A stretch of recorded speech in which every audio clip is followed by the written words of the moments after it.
Determine the electrostatic potential energy of a system consisting of two charges 7 microcoulomb and minus 2 microcoulomb and with no external field. मतलब कोई external field नहीं है तो 7 electrostatic potential energy यानी कि electric potential energy निकालनी है of a system consisting of two charges. अच्छा, और उनकी लोकेशन दे रखी है -9 सेंटीमीटर, 0 एंड 9 सेंटीमीटर, 0 तो ये ना 3 कोऑर्डिनेट सिस्टम दे रखा है एक्स वाई जेड. ठीक, तो इसका मतलब एक्स वाला दे रखा है -9 सेंटीमीटर. ठीक है, ये ऐसे दे रखा है आपको.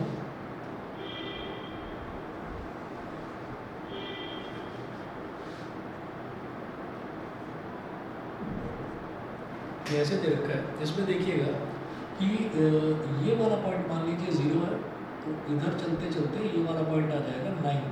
ठीक है, तो इस पॉइंट के एक्स एक्सिस पर हमारा वाई एक कोऑर्डिनेट, जैसे हम 2 कोऑर्डिनेट सिस्टम जानते हैं तो 2 कोऑर्डिनेट सिस्टम में ये होता है कि अगर एक्स एक्सिस पर कोई वैल्यू है तो उसका वाई कोऑर्डिनेट 0 होगा. तो इसी तरीके से यहाँ वाई कोऑर्डिनेट और जेड कोऑर्डिनेट 0 दे रखे हैं. तो ये पॉइंट आपको दे रखा है 9 सेंटीमीटर, 0, 0. दूसरा पॉइंट दे रखा है यहाँ पर -9 पर, तो ये हो गया -9 सेंटीमीटर, 0, 0. देखिए दोबारा से मैं आपको बता रहा हूँ. इसमें है कि determine the electrostatic potential energy of a system consisting of two charges 7 microcoulomb and -2 microcoulomb and with no external field placed at -9 centimeter, 0, and 9 centimeter, 0 respectively. तो -9 पर पहला वाला चार्ज रखा हुआ है, यानी कि यहाँ पर हमारा चार्ज 1 7 माइक्रोकूलम ये रखा हुआ है, और +9 पर दूसरा चार्ज रखा हुआ है Q2. जो दूसरा चार्ज है ये है -2 माइक्रोकूलम ये रखा हुआ है. अब देखिए वो पूछ रहे हैं कि आपको इलेक्ट्रोस्टैटिक पोटेंशियल एनर्जी निकालनी है. तो इलेक्ट्रोस्टैटिक पोटेंशियल एनर्जी का फॉर्मूला क्या है? ए पार्ट में इलेक्ट्रोस्टैटिक पोटेंशियल एनर्जी का formula 1/4 pi epsilon naught, 1/4 pi epsilon naught Q1 Q2 upon R बोल दीजिए या R12 बोल दीजिए. मतलब इस वाले चार्ज में और इस वाले चार्ज के बीच में डिस्टेंस कितना है. तो आप यहाँ पर बोलेंगे clearly Q1 is equal to 7 into 7 microcoulomb, मतलब 7 इंटू 10 की power -6 coulomb, and Q2 is equal to -2 microcoulomb, तो ये हो गया -2 इंटू 10 की पावर -6 कूलम. तो Q1 है, Q2 है, और R12 कितना होगा ये देखिएगा. R12 मतलब इस वाले चार्ज में और इस वाले चार्ज के बीच में डिस्टेंस कितना होगा. तो 0 से 9 तक 9 सेंटीमीटर, और ऐसे ही 0 से 9 तक इधर जाएंगे तो भी 9 सेंटीमीटर. तो टोटल डिस्टेंस है 18 सेंटीमीटर. तो इसको हम क्या लिखेंगे, 18/100 मीटर, क्योंकि जो डिस्टेंस है, डिस्टेंस की ऐसा यूनिट तो मीटर नहीं होती है. ठीक है, तो ये हो जाएगा मेरे पास 0.18 मीटर. अब इन वैल्यूज़ को हमें इसमें डाल देना है. तो U कितना हो जाएगा 1/4 pi epsilon naught Q1 Q2, यानी कि 7 इंटू 10 की पावर -6 मल्टीप्लाइड बाई -2 इंटू 10 की power -6 Q1 Q2 upon R12 कितना है 0.18. ये हो गया. ठीक है, इसको इधर कर देते हैं. तो U ये कितना हो जाएगा 1/4 पाई एप्सिलॉन नॉट 9 इंटू 10 की power 9 multiplied by 7 into -2 is -14 multiplied by 10 की पावर -6, 10 की पावर -6, 10 की पावर -12, 10 की पावर -12 अपॉन 0.18. तो पॉइंट गया तो ऊपर आ गया 100. 9 1 9, 9 2 18, 2 7 14. ठीक है, तो U इज इक्वल टू हो जाएगा -7 मल्टीप्लाई बाई 10⁻⁹ -12 और 100 क्या हो गया +2 10⁻²। ठीक,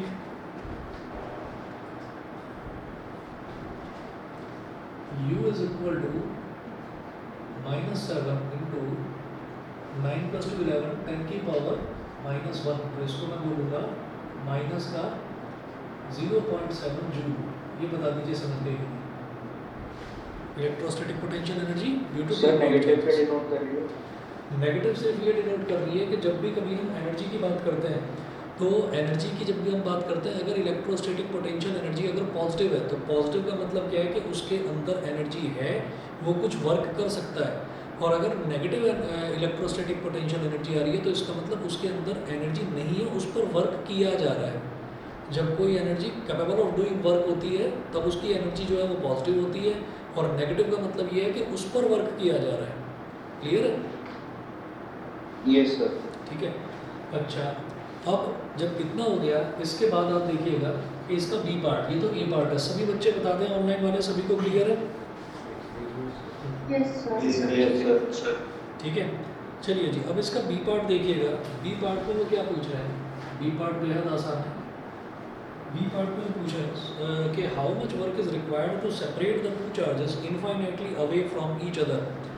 दो चार्जेस को एक दूसरे से इनफाइनाइटली अवे, दो चार्जेस को एक दूसरे से इनफाइनाइटली दूर ले जाने में कितना वर्क करना पड़ जाएगा। तो हम ये कहेंगे कि किसी भी, जब हम इलेक्ट्रिक पोटेंशियल की बात करते हैं तो इलेक्ट्रिक पोटेंशियल का मतलब ये है कि चार्ज को हम इन्फिनिटी से लेकर आते हैं और किसी इलेक्ट्रिक फील्ड में रखते हैं, तो उसको रखने में जो वर्क डन करना पड़ता है दैट इज इलेक्ट्रिक पोटेंशियल। तो जो वर्क करना पड़ा वही work done electric potential energy के तौर पर स्टोर हो जाता है। ठीक है, तो अब हम ये कहेंगे कि इलेक्ट्रिक पोटेंशियल एनर्जी में हमें क्या करना पड़ता है, अगर हम इन्फिनिटी से किसी चार्ज को लेकर आ रहे हैं तो जो वर्क करना पड़ा that is electric potential energy. ठीक है, अब ये है कि उसको वापस इन्फिनिटी पर ले जाना है, तो इन्फिनिटी से लाने में जो वर्क करना पड़ा वो ये है, और इन्फिनिटी तक ले जाने में कितना करना पड़ेगा, इसी का अपोजिट। ठीक है, तो how much work is required to separate the two charges infinitely away from each other. तो ये सिर्फ ये जो क्वेश्चन दे रखा है, जो बी पार्ट दे रखा है, वो केवल इसलिए दे रखा है कि आपको कंसेप्ट पता है या नहीं पता। ठीक है, तो अगर हमसे इलेक्ट्रिक पोटेंशियल एनर्जी पूछी जाए और फिर हमसे ये कह दिया जाए कि आप ये बताइए कि वापस से इन चार्जेस को इनफाइनाइटली दूर कर दिया जाए तो कितना वर्क आपको करना पड़ेगा, तो आप ये कहेंगे इसी का अपोजिट वर्क, यानी कि इसका आंसर जो है वो होगा work required to separate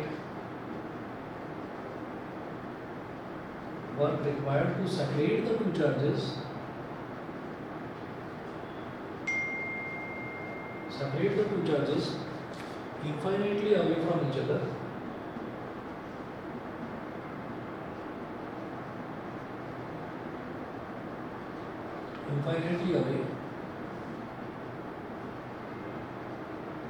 other is equal to minus of -0.7, यानी कि 0.7 जूल। अच्छा, एक तरीका तो ये हो गया। दूसरा तरीका ये है कि हम चार्जेस को कहाँ ले जाना चाह रहे हैं, हम चार्जेस को ले जाना चाह रहे हैं इन्फिनिटी पर, ले जाना चाह रहे हैं। ये होता है कि इन्फिनिटी पर जो एनर्जी होती है, इन्फिनिटी पर एनर्जी हमेशा ज़ीरो होती है। ठीक है, तो अगर आपको उस तरीके से नहीं निकालना तो हमारे पास एक 11th क्लास में आपने पढ़ी थी वर्क एनर्जी थ्योरम। तो आप इसको ऑल्टरनेट मेथड वो ये है, सीधा मेथड तो ये है कि जो भी आपकी पोटेंशियल एनर्जी है उसको नेगेटिव कर दीजिए, मतलब उसका साइन बदल दीजिए, पॉजिटिव है तो नेगेटिव कर दो, नेगेटिव है तो पॉजिटिव कर दो। ऑल्टरनेट मेथड ये है कि work done is equal to change in potential energy। और हम उनको कहाँ ले जा रहे हैं, इन्फिनिटी पर ले जा रहे हैं। तो इन्फिनिटी पर जो पोटेंशियल एनर्जी है u इन्फिनिटी माइनस u जो हमने निकाली है, तो u इन्फिनिटी पर पोटेंशियल एनर्जी होती है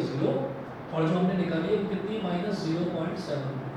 तो ऐसे भी आप करेंगे तो भी आपका प्लस का 0.7 जूल आ गया। ठीक है, तो ये तो आपका बी पार्ट हुआ। बताइए भाई, सभी को क्लियर? Yes sir. ठीक है, अब इसके बाद देखिएगा, इसके बाद एक जो तीसरा वाला पार्ट है, तीसरा वाला पार्ट आपके लिए बिल्कुल नया होगा, तो उसका कंसेप्ट मैं आपको समझाता हूँ। थर्ड पार्ट में क्या दे रखा है, इन्होंने बोला suppose the same system of charges is now placed in an external field. अब यही सिस्टम ऑफ चार्जेस, सिस्टम में क्या है, दो चार्जेस है हमारे पास, इसी सिस्टम ऑफ चार्जेस को उठाकर एक एक्सटर्नल फील्ड में रख दिया जाता है।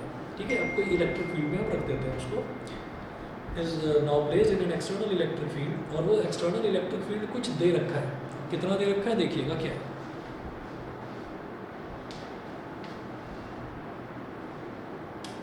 नहीं बता सर हाँ जी बोलिए। सर ये ऑल्टरनेट मेथड में जो आपने लिखा है, ये आपने यू फाइनल को पहले क्यों लिखा? यू इन हाँ फाइनल इस वजह से लिखा, फाइनल पोटेंशियल एनर्जी में से इनिशियल पोटेंशियल एनर्जी सब्ट्रैक्ट करूँगा, तभी तो हमारे पास वो आएगा चेंज इन पोटेंशियल एनर्जी। क्योंकि हम फाइनल एनर्जी कहाँ की चाहिए हमको, हम उसको कहाँ ले जाना चाह रहे हैं, हम उसको इन्फिनिटी पर ले जाना चाह रहे हैं। तो इन्फिनिटी वाली एनर्जी कहलाएगी फाइनल एनर्जी, और इनिशियल वाली एनर्जी कहलाएगी जो हमारे पास उस पर जिस पॉइंट पर वो था। यहाँ पर ये थे तो यहाँ पर उनकी पोटेंशियल एनर्जी कितनी है, अगर ये दोनों चार्जेस यहाँ पर है तो इनके बीच की पोटेंशियल एनर्जी -0.7 है।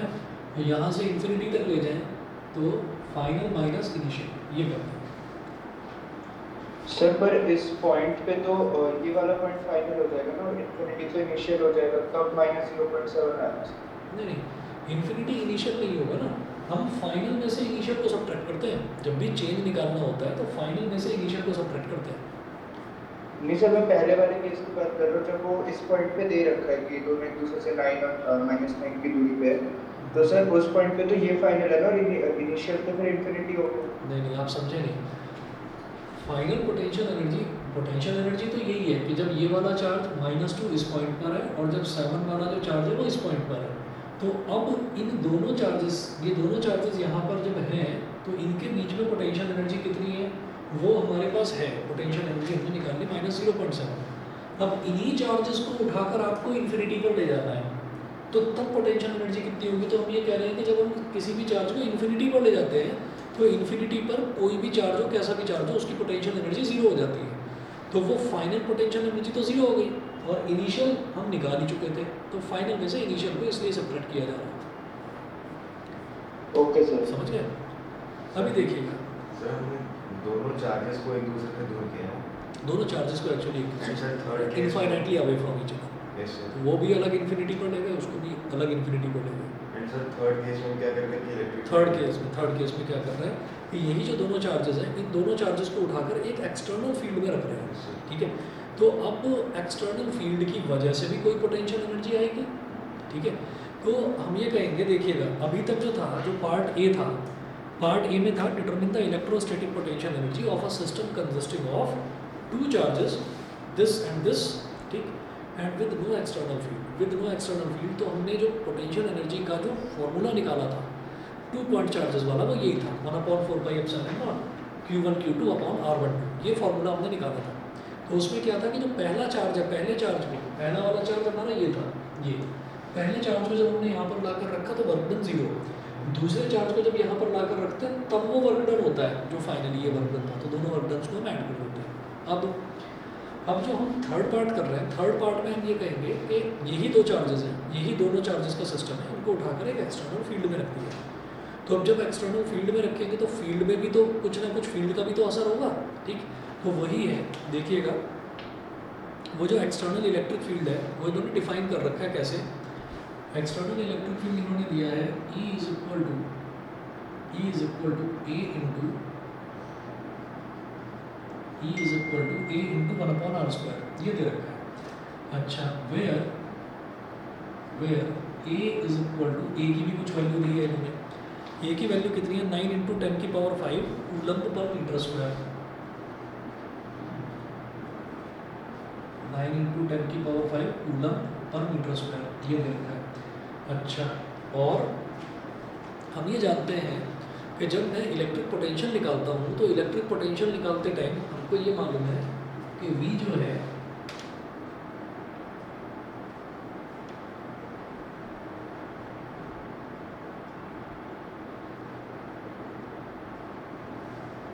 होता है minus D V upon D R, ठीक है। तो ये तो स्मॉल वैल्यू के लिए हो गया।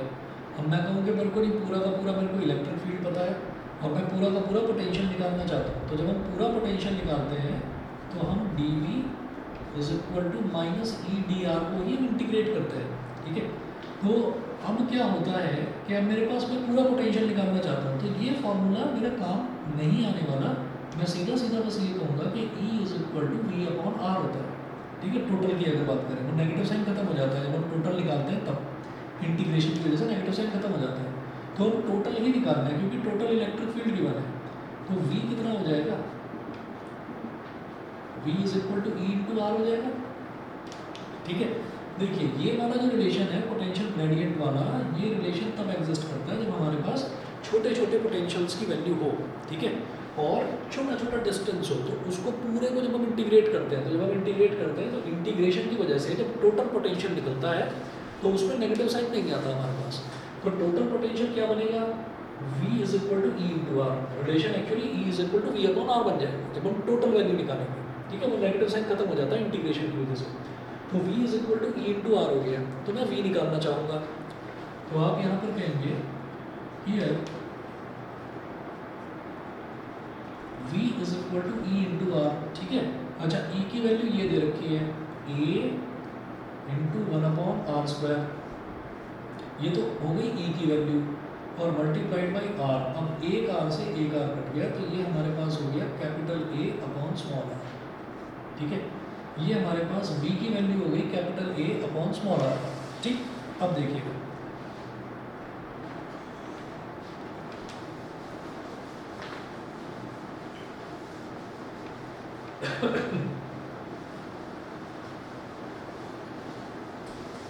अब यही जो सिस्टम ऑफ चार्जेस हैं इनको हमने एक एक्सटर्नल उसमें रखा हुआ है, एक्सटर्नल फील्ड में रखा हुआ है।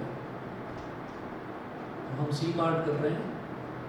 सी पार्ट में हम ये बोलेंगे, वो बोल रहे हैं कि what would be the electrostatic energy of the configuration B. तो आप लिखेंगे इलेक्ट्रोस्टैटिक बोलो या इलेक्ट्रिक बोलो, electric potential energy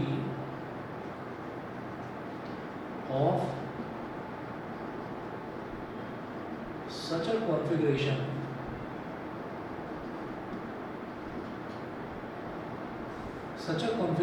is equal to electric potential energy of such a configuration is equal to, हम ये कहेंगे कि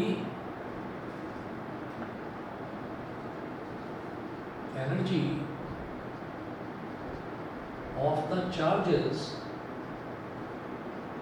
due to interaction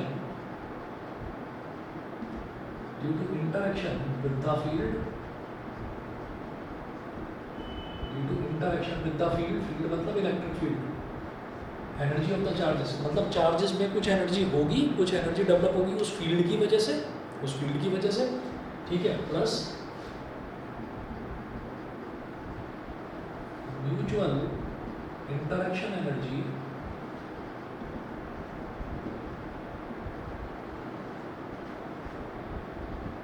between mutual interaction energy between the two charges. So energy of the charges due to interaction with the field, तो field में जो interaction हो रहा है उसकी वजह से जब मैं एनर्जी निकालूंगा तो वो एनर्जी कैसे निकलती है वो देखिएगा। Energy is equivalent to work done, तो आप ये देखिएगा कि हमारे पास एक रिलेशन होता है V is equal to work done per unit charge. तो अगर मैं W निकालूँ तो W क्या हो जाएगा, Q इंटू V। तो इसको हम ऐसे लिखेंगे Q into V R one, bracket में लिख रहा हूँ मैं R1, ठीक है। R1 क्या है समझाता हूँ अभी, ठीक है। अब लिखेंगे प्लस, बल्कि Q1 लिखे हैं, Q1 मतलब पहला वाला चार्ज, ये वाला चार्ज।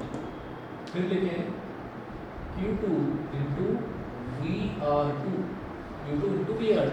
भाई Q में V को मल्टीप्लाई कर रहे हैं। तो ये आप रिलेशन समझिएगा कि Q इंटू VR1 ये आपको तभी लिखना है जब आपका कोई भी चार्ज किसी एक्सटर्नल फील्ड में रखा हुआ हो और उसकी एनर्जी निकालनी हो तो Q1 into V R one plus Q2 into V R two, तो इस चार्ज में इलेक्ट्रिक फील्ड की वजह से कितनी एनर्जी डेवलप होगी, इस चार्ज में कितनी एनर्जी डेवलप होगी, और mutual interaction energy between the two charges वो हम निकाल चुके हैं, वो हमारा वही है 1/4 Q1 Q2 अपॉन R12, ठीक है, ये वाला हो गया। तो इस तरह से टोटल इलेक्ट्रिक पोटेंशियल एनर्जी निकल जाएगी, क्योंकि दोनों चार्जेस के बीच वाली तो लगेगी एनर्जी। अब Q1 into V R one क्या है वो देखिए। हाँ जी, Q1 जो है, Q1 की वैल्यू लिखेंगे पहले 7 इंटू 10 की पावर माइनस 6, 7 इंटू 10 की पावर माइनस 6, ठीक है। अच्छा, multiplied by V R one, यानी कि multiplied by V R one का मतलब क्या है कि यहाँ पर पोटेंशियल कितना होगा, यहाँ पर पोटेंशियल कितना होगा R1 वाली पोजीशन पर, R1 का मतलब इस पोजीशन पर कितना होगा, तो हम ये कहेंगे कि पोटेंशियल जो है, पोटेंशियल हमने निकाला, पोटेंशियल की वैल्यू थी A अपॉन R, तो यहाँ आप लिखेंगे A upon R1, A upon R1, ठीक। अच्छा, यहाँ तक सभी को समझ में आ रहा है, मुझे बता दीजिए। Yes sir. ठीक है, ये जो पोटेंशियल है एट R1 यानी कि ये पोजीशन लिखना है मेरे को यहाँ पर, ठीक है। तो A अपॉन R1, वो V की वैल्यू आई थी A अपॉन R, A की वैल्यू उन्होंने दे रखी है, वो मैं डाल दूंगा अभी इसमें, ठीक है। तो A अपॉन R1 ये हो गया प्लस Q2, क्योंकि हम पोटेंशियल की बात कर रहे हैं, तो जब भी पोटेंशियल की बात करते हैं तो चार्ज की जो वैल्यू है वो वैसी की वैसी लेते हैं, नेगेटिव है तो नेगेटिव लेंगे, तो नेगेटिव वैल्यू पे है -2 इंटू 10 की power -6 multiplied by A upon R2,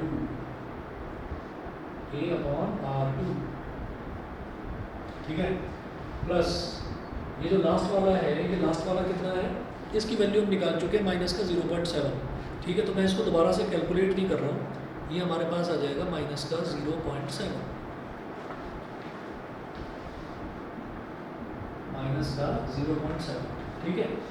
अब देखिएगा 10 की पावर -6 A, 10 की पावर -6 और A बाहर लिया जा सकता है, बाहर ले लो,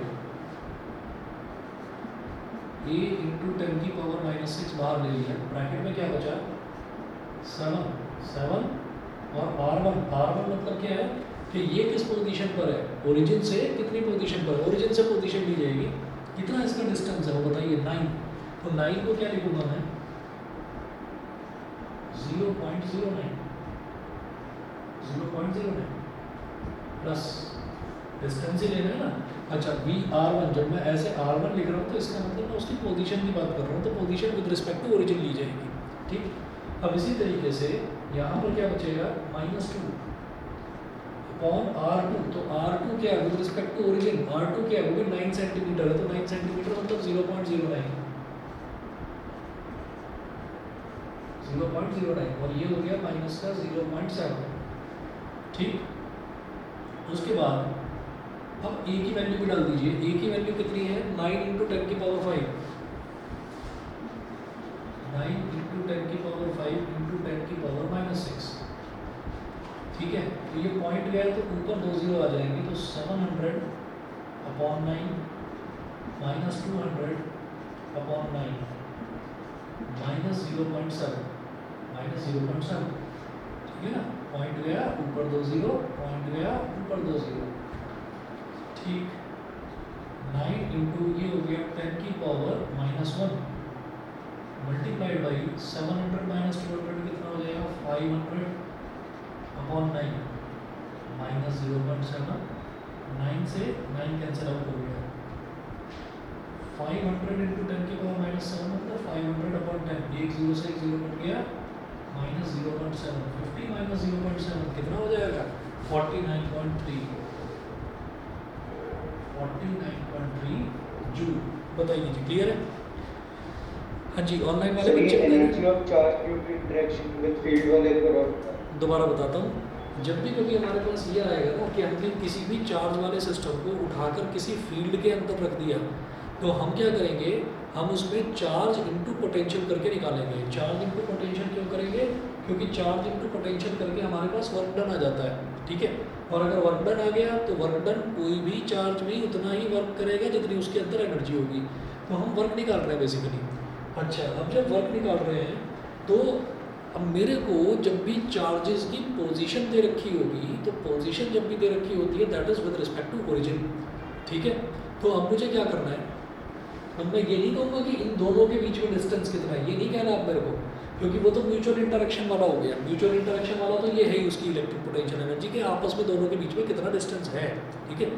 लेकिन अब उस इलेक्ट्रिक फील्ड में उसकी लोकेशन क्या है, इलेक्ट्रिक फील्ड में उसकी लोकेशन है -9 सेंटीमीटर, ठीक। तो इसका मतलब ओरिजिन के रिस्पेक्ट में ही आपको डिस्टेंस लेना है। तो आपने डिस्टेंस ले लिया ओरिजिन के रिस्पेक्ट में, तो ये कितना हो गया, 9 सेंटीमीटर हो गया।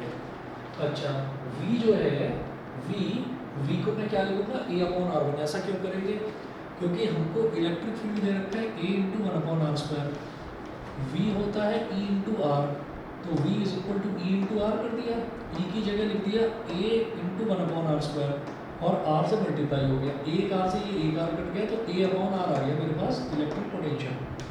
तो इलेक्ट्रिक पोटेंशियल A/r, तो पहले वाले चार्ज के लिए A/r1, दूसरे वाले चार्ज के लिए A/r2। r1 कितना है, 0 से यहाँ तक की दूरी 9 सेंटीमीटर, तो इसलिए 7/0.09, ठीक है।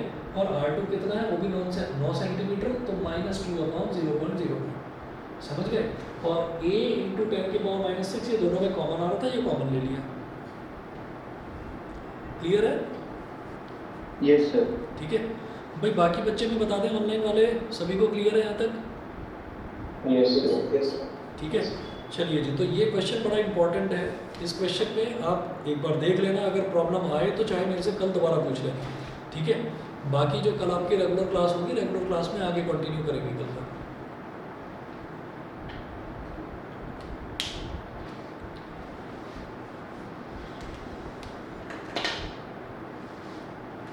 चलिए जी, फिर आज इतना ही करेंगे।